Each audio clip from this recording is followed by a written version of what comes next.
guys. Tape marker. Let's get ready. Tape marker. Action.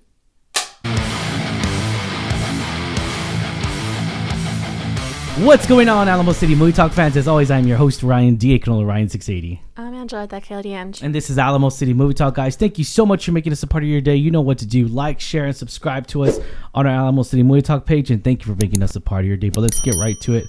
Without further ado, Angela, what movie are we talking about today? We are talking about the return of one of Adam Sandler's classics from when he was in his prime in the 90s. Mm-hmm. Cultural icon movie. It's so quotable. Yeah. And we are talking about the sequel for that. So today we are reviewing Happy Gilmore 2. So revisit Happy Gilmore's golf career after his win in the Tour Championship. And I believe the original film was in 96, correct? 96, yeah. So it has been so long since then. And then, of course, the movie dives immediately in where they're at now. You know, it's really cool to see the return. We got this from the trailer that they had some of the original cast returning. Yes. And then you had a whole bunch of cameos. So Ryan, kick us off. What do you think of this film? Yeah, one of the things I do want to really portray is, you know, this sequel really picks off of the future of golf sport, really, in reality, because the future of golf is becoming extinct. It's becoming boring. TikTokers, it's becoming very, very boring, and you get a sense of that, right? And I agree with that. That makes sense. The story made sense to that point. You know, when a new corporation, like a realistic thing that did happen in full swing, Netflix documentary. If you have not seen that, which was two different pro leagues that were going against each other head to head. One of them, PGA was suspending for another one. So it's just similar, but very more comedy ventured and more ridiculous silliness. So if you were to bring it down to earth, you know, and everything. So a golf corporation really threatens the PGA Tour, if you will, of this PGA Tour. And one of the cool things I want to say, though, and highlight, because I'm going to talk about the positive things first, then I'll go to the negatives. So one of the cool things I really liked about this movie was the fact that Adam Sandler hired actual real golfers. Real golfers, real merch. They had real cameos from real golfers. And out of the two, I'm the golfer. So it was really cool to see that a lot of the top golfers in the name. And it's surprisingly no coincidence that a lot of them were from the Full Swing Netflix documentary. I would say no coincidence there, because they already had a Netflix deal. So they were just like, hey, well, you know, why wouldn't you take the money, you know? And I'm pretty sure they all grew up loving the Happy Gilmore 2, like the first one. Oh, yeah, 100%. So I'm pretty sure if you were approached and you saw this culture icon, they say, hey, would you want to be part of the second one? Small cameo? Hell yeah. Absolutely. Sign me up. Yeah, and Happy Gilmore 1 is such a phenomenal, fantastic, silly movie. And we'll talk about that at the very end of Adam Sandler. What do you think's Adam Sandler best? We'll talk about that at the end. But before that, Angela, so that was my positive takeaway, right? Positive takeaway was the golfers, the realistic people. He casted actual golfers. Some of them were not casted as a golfer. I think you mentioned someone was a supporting role in here which was a roommate at the time, but he's actually a golfer, but he didn't play a golfer in this one, because essentially they're playing themselves, if you will. They are.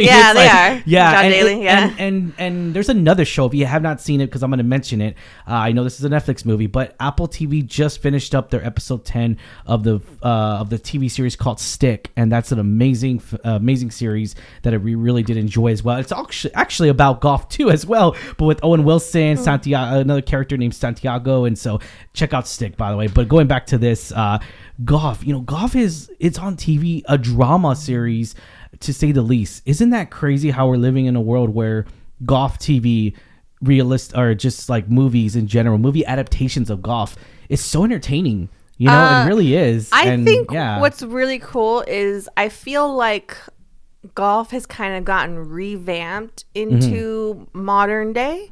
So a lot of people are having interest in it when a lot of, especially younger people. Trending. Yeah, it's kind of trending now. Yeah. Like now you see, especially with the last Masters that happened, you would see the Masters merch in pretty much every modern store. I mean, I think we went to the mall one time. We just kind of walked around and we saw like in American Eagle and in, you know, a lot of younger stores that had Masters merch or golf merch, and it's you usually don't see that, and there's a bigger trend in these recent years where golf is kind of getting popular, and it's very evident in, like you say, that Apple TV, they made a whole show about golf, and it's, you know, of course it's a really done very well. It's more than just golf. It's, about so many other crazy things that we can all relate to. But I really like that shift, that it's kind of becoming cool to to golf again. And I like that because I've always had golf since I was a child, since middle school.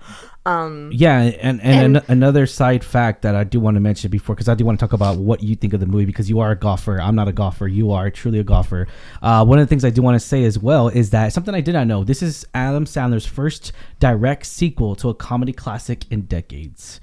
So that's something interesting to know and everything. But anyways, Angela, what did you think of, now that I said a few positive notes, for me, the negative was the cameos, but we'll talk about that. The cameos are just too much when he goes overbearing, but you could talk about it. This spoiler-free talk, because there's nothing, I mean, people have already seen it. We're going to compare about it. It was in the trailers. Just, we knew there's going to be a lot of cameos, but I did not know it was going to be that many. Anyways, Angela, what did you think of this movie, the nostalgia? Because it focuses a lot on nostalgia. And for me, it was annoying, but at the same time, it was heartwarming. But then it was still annoying, but whatever. But anyways, what did you think? I know you said your negatives were the cameos, but they are actually positives for me. The overbearing cameos. It was not overbearing for me. It was really cool to see everyone that you could possibly think of, golfers, just famous people in general today, just kind of stuffed into this movie.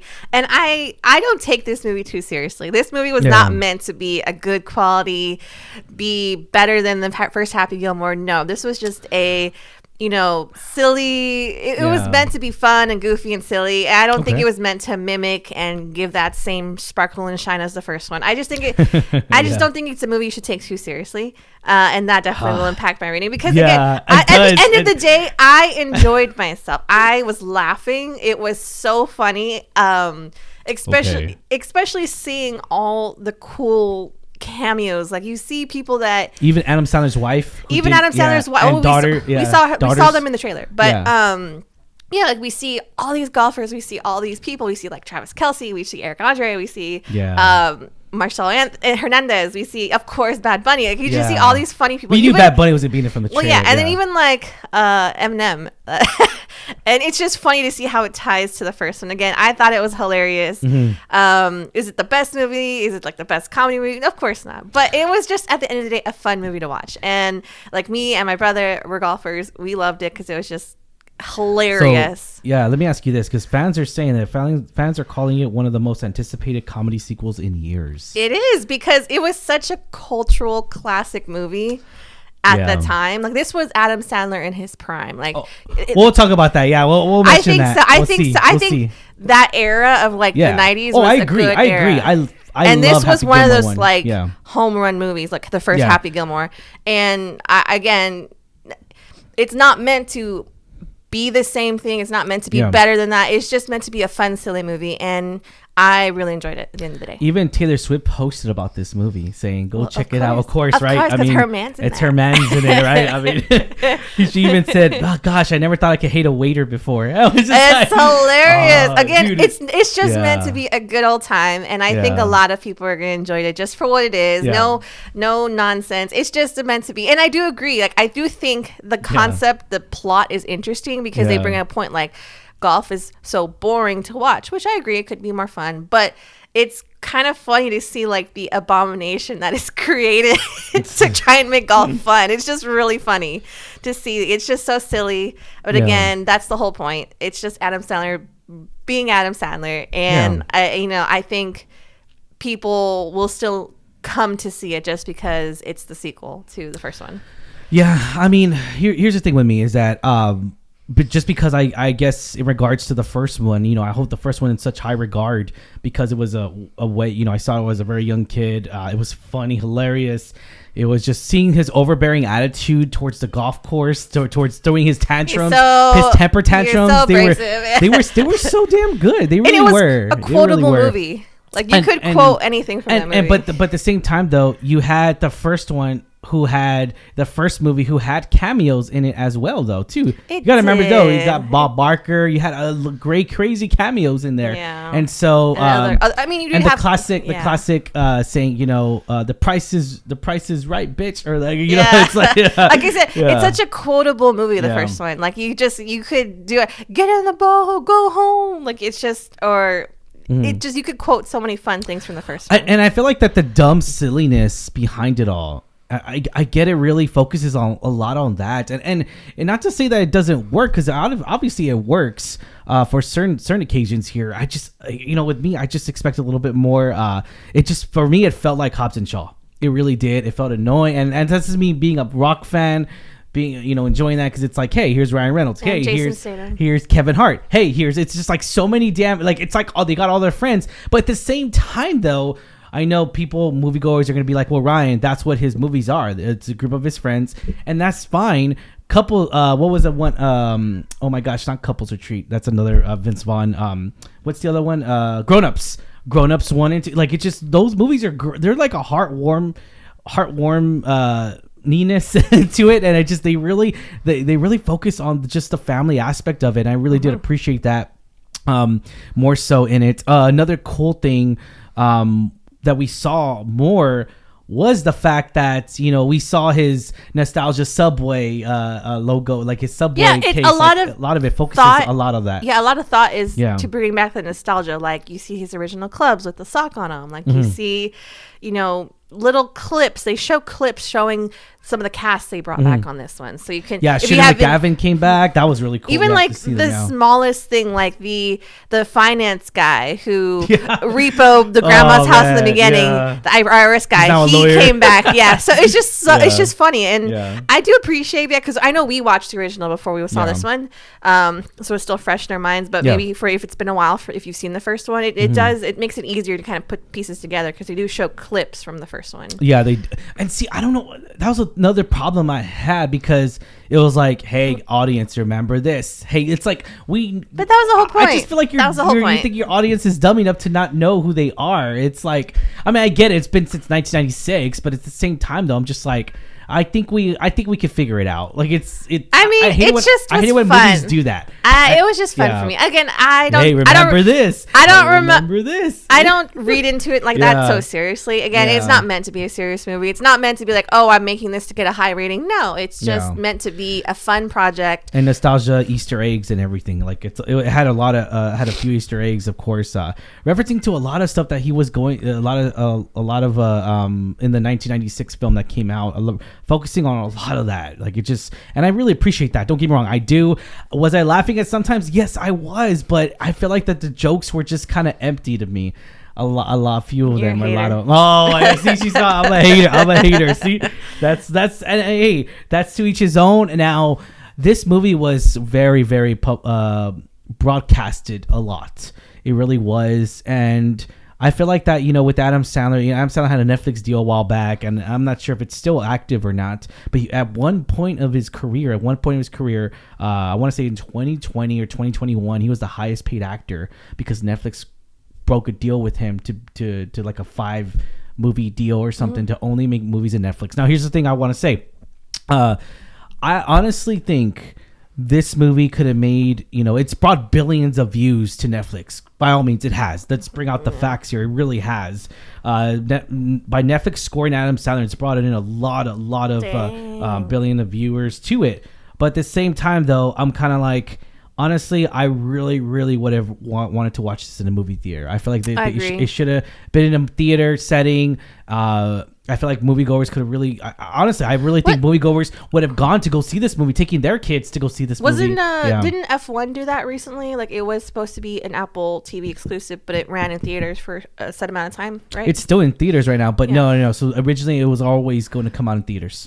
Apple TV is actually the only one streaming service besides HBO, because HBO is Warner Brothers. Usually Apple TV is the only streaming person who actually focuses on making their movies in theaters first time. I think I agree. I think this one, if Netflix had agreed to do like that release in theaters for a short time, I think it would have made a lot of money. Sandler earned top earning actor in 2023 about $73 million by making the highest paid actor that year, largely thanks to Netflix.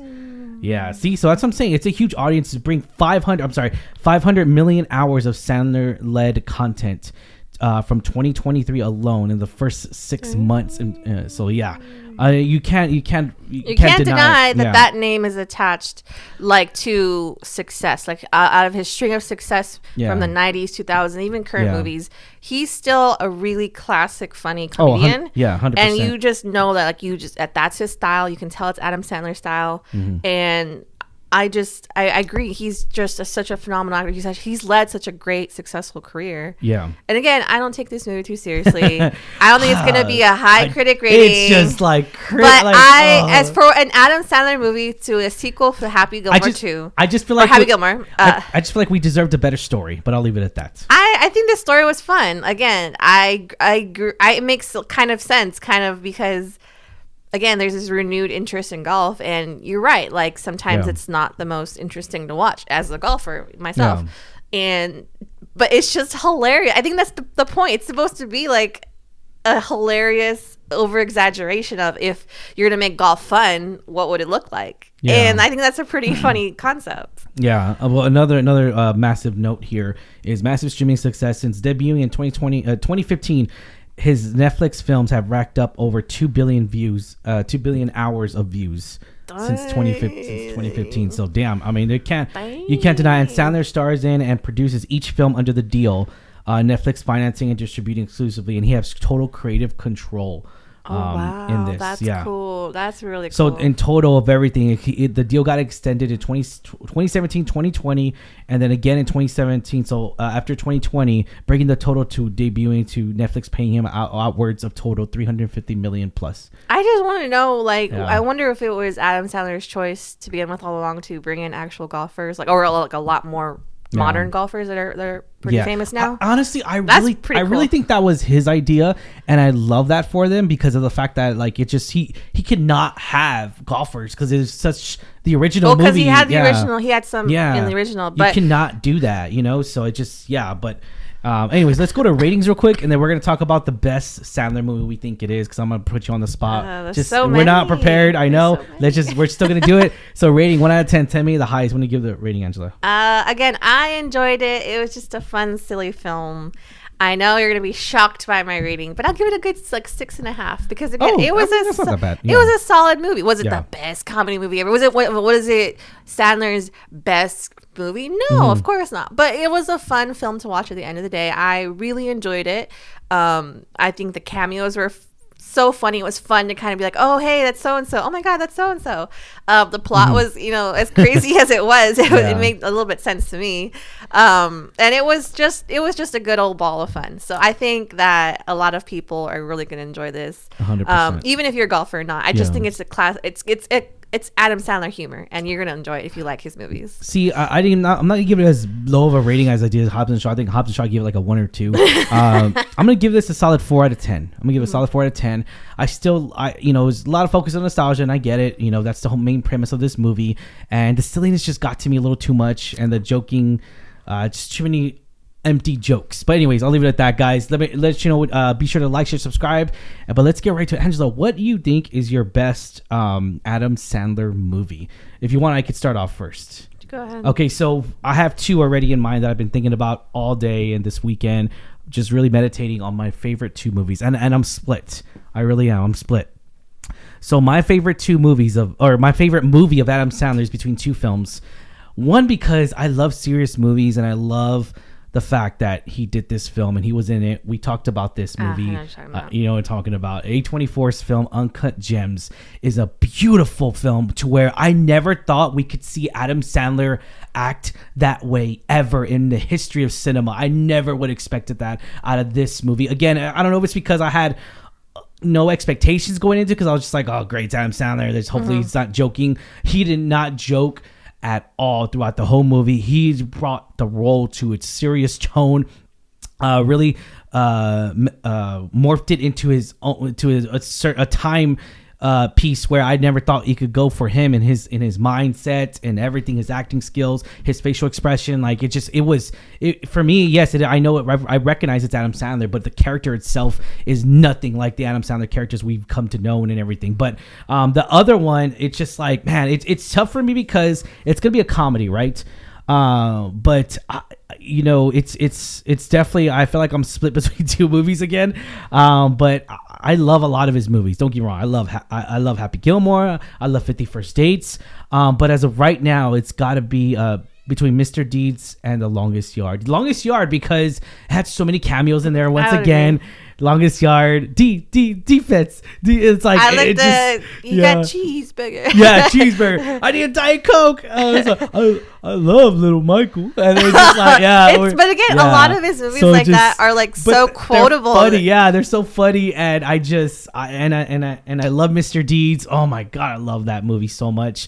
The feet guy where he's all like, let me touch your feet, or I like to put socks on your feet, or like, let me change your socks. So it's like, what the heck? And so it really focuses a lot on the random silliness, the random humor that I come to really enjoy. I would say those are like prime Adam Sandler acting roles and everything. Sure. But anyways, that's my take, Angela. What is your take of the films? You could go, you could say 5. There's so many. I have a what's list your top up. one that you could always go to that brings you back home and then is serious? Maybe, I don't know. It just. But I agree with you on Longest Yard. I think that's one of the funniest ones that I've seen in a while. It has a really great cast because the nostalgia. Nellie's in there, Goldberg, Kevin Nash from wrestling, Terry Crews. It's just the big ass robot. Even Burt Reynolds. It's funny to see the classic Burt Reynolds who played the Longest Yard in the original. That was cool to see. I think it was such a fun film. Chris Rock, of course, is in there. He's hilarious. It's just a fun film at the end of the day, and I really enjoyed it. There's so many. I really also like, even though I haven't seen it in a while, Little Nicky. Oh my god, I love Little Nicky. I haven't seen that movie in a long time. It's been a while since we've seen that one, but that one is super classic. If you go 90s, it's got to be like Big Daddy, Waterboy, Wedding Singer. I know, in the 2000s too, because I think Little Nicky was. Little Nicky was 2000, I believe. 2000. Yeah. Around the time it was Deuce Bigelow, also 51st Dates, Spanglish. Well, Deuce Bigelow he wasn't in. I don't think he was in that one. He was. Oh no, it was his Rob Schneider. But his company made that one. Chuck and Larry, or I now pronounce Chuck and Larry. Oh my god, I love that movie. Life is like a circle. Another one is Zohan. Zohan man, see, and that's the thing too. Okay, Zohan was good until the last 15 minutes. That climax scene was just ridiculous, but though. I enjoyed it where he's picking up his feet, where he's like, "Boo, where'd your feet go? How'd you do that with your feet?" And he's done animation. I remember the 8 Crazy Nights. The snow one. What's it called? 8 Crazy Nights. 8 Crazy Nights. And of course, Hotel Transylvania. Oh yeah, I love that movie. Of course, those movies. But so what would you say your best one, your best pick you could always go to every year no matter what, and you have to stop what you're doing in order to watch it? Longest Yard. Okay. Yard. You got any more than that or no? Little Nicky. 51st Dates, also another one that you mentioned. I love that one. It's just so Just Go touching. With It. It's another one. I remember Just Go With It. Where he's a dentist and he's trying to sleep with that girl, or he is sleeping with that girl, that hot girl, and then you come to find out he loves Jennifer Aniston. Wedding Singer. Yeah. Of course, Billy Madison. It's classic. Oh man, of course. We forgot. Totally. That's what I'm saying. There's so much peak. So many 90s Adam Sandler that's really, it's so quotable and endless rewatchability. 90s and 2000s Adam Sandler, he produced a lot of classic films. And again, to this day he's still producing very successful, very funny movies. Exactly. So he has had a wonderful career, and I love seeing movies in him. He's great. 100%. And I really feel like, I remember I think he got nominated that year, if I'm not mistaken, for Uncut Gems. For Academy, I think, or he got nominated. I think he got nominated. I don't remember, but he won. He did win Best Actor from the National Board of Review and Indie Spirit Awards because it was an indie film that came out that year. So and a lot of people would say 51st Dates is the best romantic comedy out of Adam Sandler and everything. I would agree. It was, and of course, Drew Barrymore, Sam Astin. That's Sam Wise McGee. Don't forget the movie we saw. It's a more serious tone, which I really did, and I did not expect to love it. Was Hustle in 2022 that came out. Remember Hustle? Queen Latifah plays his wife, I think. Yes, I think it's Queen Latifah. No, it's not Queen Latifah. It's the basketball one, right? Yes, the basketball one. Yes. That one was a good one. Really good. It just shows that he could not only do like silly comedy, but he has a really good knack for doing serious roles too. Exactly. So very versatile actor. Again, since Uncut Gems since 2019. That's all I'm saying. That was crazy. Yeah, and that movie. So Hustle has a 93% Rotten Tomatoes. So that's how great of a movie it was. And that's what I'm saying too, is that you can really, really go a serious growth story here, and I did love that about it, and I loved Hustle because it had that story arc, and we got to see that out of Adam Sandler. Again, I don't know if it's just because I'm all like, I love his, but at the same time I'm all like, I get his comedy, but I don't know. We'll see. Maybe there's another one. Maybe he makes a sequel, Little Nicky 2. I don't know. Maybe I also forgot The Waterboy. Oh no, I already said The Waterboy. Oh, okay. Yeah, The Waterboy. Yeah, but anyways, guys, question is for you. What do y'all think of Happy Gilmore 2? And let us know in the comments down below. What is your famous, or what is your favorite Adam Sandler movie? As always, I'm your host, Ryan D. You can only Ryan 680. I'm Angela Takarianj. And this is Alamo City Movie Talk, guys. See you at the movies. Latest.